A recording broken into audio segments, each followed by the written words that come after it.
Like and subscribe on the way in the door, my people. I hope you all are having a truly fantastic day today. Let's check out this clip from Byron Scott's Fast Break podcast.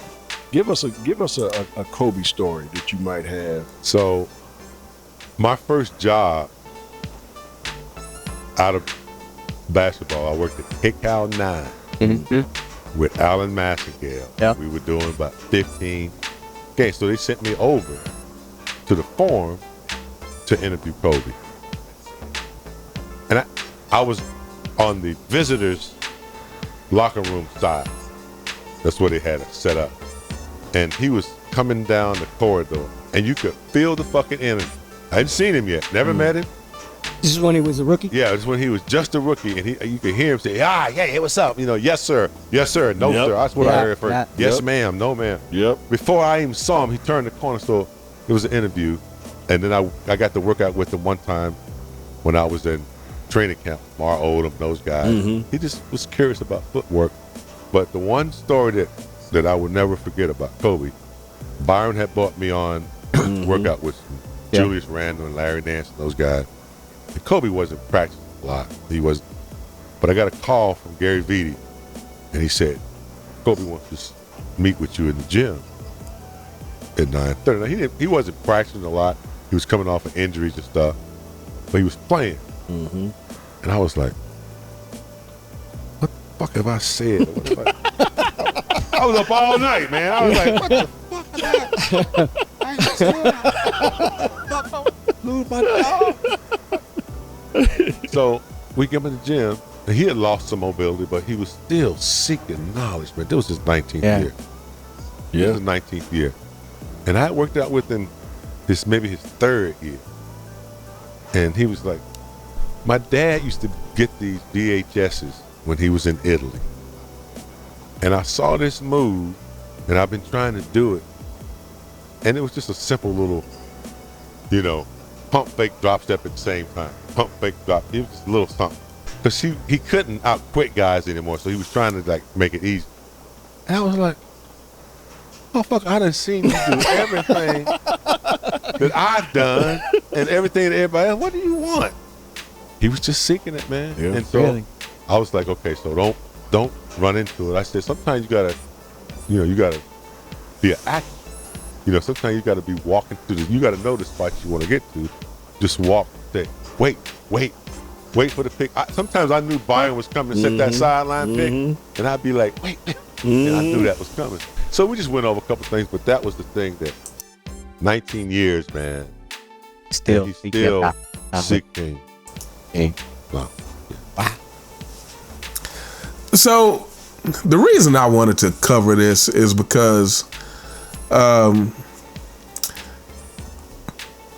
for me, this is one of the greatest things about Kobe Bryant. I have said this on my channel many, many times, but I believe the thing that I admire most about Kobe Bryant is that never-ending quest for knowledge.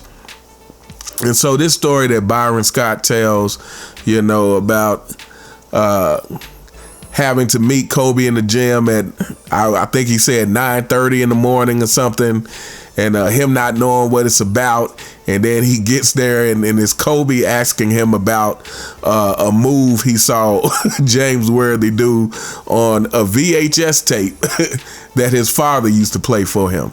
And Kobe is like, man, I've been trying to get this move, but I just can't do it. And so he calls in James Worthy to, get more details about how to execute that move. And to me, that is just a fantastic, beautiful demonstration. And mind you, this is year 19 Kobe Bryant. This is Kobe Bryant in his 19th year of basketball. This is Kobe Bryant after all the accomplishments, after all the comparisons to Michael Jordan, after, he solidified. He technically has nothing to prove except for the fact that he's a competitor, unlike the Deer, and always looking for a way to get better and compete. So to me, this is just a beautiful story about Kobe Bryant, and it's just another story to add on to the long list of people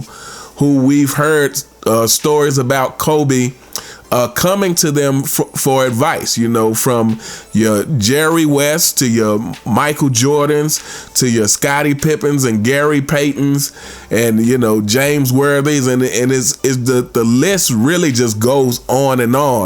And like I said, to me, it really takes that kind of really shows your desire to be as great as you can possibly be, because a lot of people say they want to be great, but a lot of times the same thing that can add to your greatness, which is the ego. I believe to be great in anything, to me, it does take a certain amount of ego to you know, have that kind of confidence to believe that you can go out and dominate someone in competition or be the best at whatever it is that you do. It doesn't even have to be sports. It takes a certain amount of ego for that. But it's also, it's like a double-edged sword, because you can't let that ego get in the way of you seeking out the information, especially, like I said, for Kobe Bryant to be doing it amongst other people who he formerly competed against, or, you know, and sometimes currently competing against, even though those players might have been older than him. But they, you know, a lot of times these were players who were still in the league at the time. So to me, that shows a different level of want for greatness when you have to have that attitude that, hey, I can go out here and beat anybody, but at the same time, I'm humble enough to say, hey, but this player can do some things that I can't do, and the only way I'm gonna get the detailed explanation of what they're doing is to be able to go to them and say, hey, how do you do that? And you see the title of the video, I named it this for a reason. I named it this I named the video this way to specifically poke at you LeBron James fanboys. It is intentional because you guys seem to have a special dislike for Kobe Bryant, and you know, to me, this is just another thing why Kobe's greatness will forever be far greater than what LeBron James could have ever achieved. And that is because I don't believe LeBron James actually had humility enough to. LeBron James was so busy trying to look like the man, which is why he has all these excuses, right? This is the very reason why LeBron James has all these excuses, is because he doesn't want to look like less than in the public eye. You know, he can't just admit to failure. He can't just admit that, hey, you know, I didn't do my job, or I could have done this a lot better, or I could have done this a different way and probably had a bigger impact. You know, he has to market himself as, oh, you know, I have such a high basketball IQ and I always make the right play, you know, even though I average a ton of turnovers and I'm all-time leading in turnovers.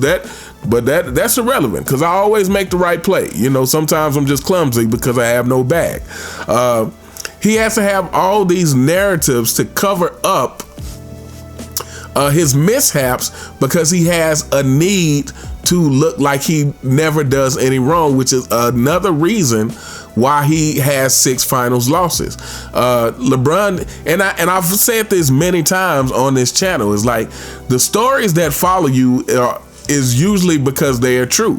And like I said, LeBron James, the thing that follows him is, oh, he spends this much on his body and keeps himself in great shape.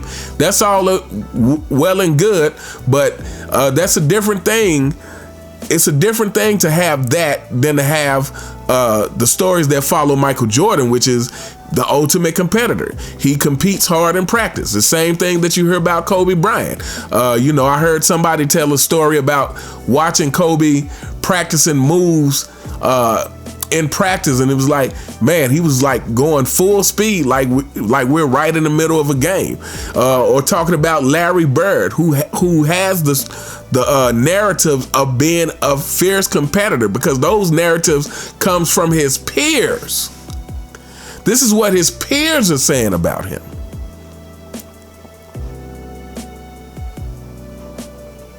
Or Magic Johnson, or Isaiah Thomas, or any number of people.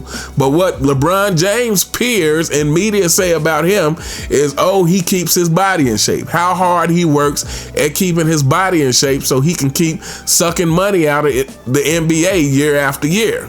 But we don't hear the stories about LeBron James, the competitor. These are not the overwhelming stories that you hear. You don't hear the stories about, oh, LeBron James sought out information from this person and that person. You don't hear those kind of things. Now, you didn't necessarily hear those kind of things from Michael Jordan, even though Michael Jordan would say these things himself in some interviews. Like, I heard him say that one of the things he learned from, he either said Larry Bird or he said Larry and Magic, but he said one of the things he learned from them is how to play the game within the game. That it's not always about how many points you score, but it's about how you score those points. It's about keeping the defense off guard by scoring in a variety of ways. And to me, you can just look at Michael Jordan's game and clearly see that he studied other players. Like I said, you can clearly see that Michael Jordan studied Julius Erving. You can clearly see that Michael Jordan studied David Thompson. To me, if you watch David Thompson out the triple threat position, just at his fundamental base, that's what Michael Jordan's looked like to me. Like when I saw David Thompson, I was like, yeah, it's clear to me that, it's no wonder that this is why Michael Jordan had him help induct him into the Hall of Fame. So yeah, to me, this is just another great story that we hear about Kobe Bryant, not only about his work ethic, but about his unrelenting quest for more knowledge and for more information on the game of basketball. In year 19, when he's already, his body's already betraying him. And, like I said, he's already accomplished. He's already had the Michael Jordan comparisons. But in year 19, he's still, calling James Worthy to say, hey, how are you doing this move? I think that's just a fantastic story. But anyway, fanboys, you're ridiculous and so is your king. Let me know what you guys think in the comments. What do you think of this story that James Worthy told on the Mamba? And here's a question for you. Have you heard any such stories about the deer, about the duck? Have you heard any stories out there about the duck seeking out information from the elders? Let me know what you guys think in the comments. You all have a truly fantastic day, and I'll see you next time. All right.